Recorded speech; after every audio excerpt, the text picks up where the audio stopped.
Sebelum melanjutkan pembahasan kali ini, silakan klik tombol subscribe agar Anda tidak ketinggalan video terbaru dari channel ini. Assalamualaikum warahmatullahi ta'ala wabarakatuh. Salam sejahtera bagi saudaraku semuanya. Salam dari saya, Ki Sapran Alam. Dalam kesempatan kali ini kita akan kembali ngaji ngatur jiwa. Bagaimana tata caranya untuk mengatur hati dan pikirannya agar bisa nyawiji, menyatu dengan Sang Hyang Sejati, Gusti Allah Subhanahu wa Ta'ala. Dalam kesempatan kali ini kita akan membahas kembali di kitab Manunggal, kitab Salaf Syekh Maloyo. Dalam kesempatan kali ini yang kita akan bahas yaitu jangan pakai pelet setan kober untuk hal ini. Kita pahami terlebih dahulu berkenaan dengan masalah setan kober. Memang saya pernah membaca beberapa intisari kitab Jawa yang mana adanya mantra yang digunakan untuk pelet setan kober. Pelet setan kober ini diyakini mampu mempengaruhi alam bawah sadar seseorang hingga orang yang dimaksud ini bisa bertekuk lutut dengan sepenuh hati. Namun perlu dipahami bahwasanya begitu banyak hal-hal rancu yang ada di tanah Nusantara berkenaan dengan masalah setan kober. Jenengan mungkin pernah ingat dengan di zamannya sekitar tahun 1500-an, yaitu sekitar zamannya Poro Wali Songo.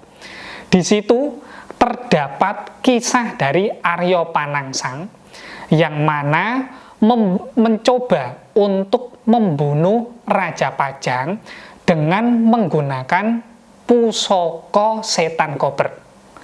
Dari beberapa kisah ini diyakini bahwasanya setan kober ini, mohon maaf dipergunakan untuk beberapa hal buruk, untuk niatan buruk guna menguasai sebuah kerajaan. Dan sekitar 100 tahun kemudian, amalan ini begitu melegenda, hingga ada salah satu yang kita sebut dengan tokoh spiritual menggunakan khodam dari setan kober ini digunakan untuk meluluhkan hati seseorang melalui alam bawah sadar. Apakah hal ini bisa, Kang?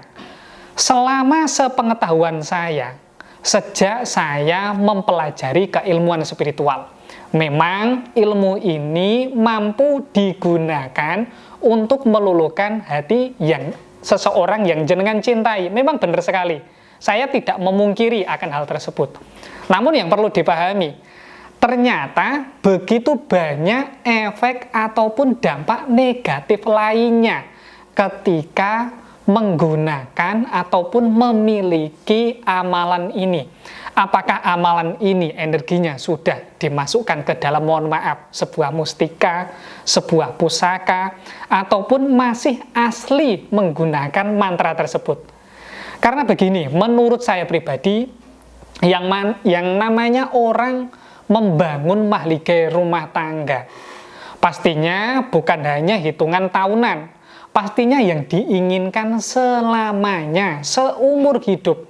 Hal ini yang cukup bermasalah, karena pasangan ini biasanya sering merasakan gejolak energi negatif, mohon maaf, karena di dalam dirinya ini, di dalam beberapa sarafnya ini sudah dimasuki oleh khodam setan kober, ya seperti itu, akan ada beberapa gejolak negatif. Seperti salah satunya, pasangan jenengan ini nantinya sering berteriak histeris tanpa ada sebab yang jelas. Kemudian, mohon maaf ini, sering marah-marah tidak jelas kepada putra maupun putrinya. Maka dari hal tersebut, saya persilahkan jenengan semuanya memanfaatkan ageman dari pakar spiritual manapun, itu terserah jenengan. Yang paling terpenting, jenengan meminta bimbingan spiritual, mulai dari langkah manunggal, langkah ketenangan batin, serta beberapa langkah spiritual lainnya.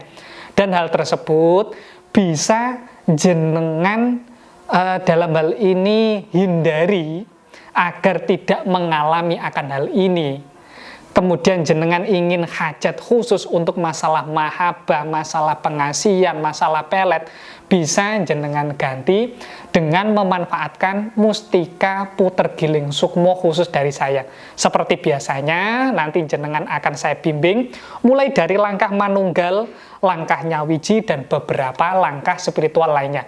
Untuk hal tersebut, monggo, nanti saya persilakan jenengan bisa menghubungi saya.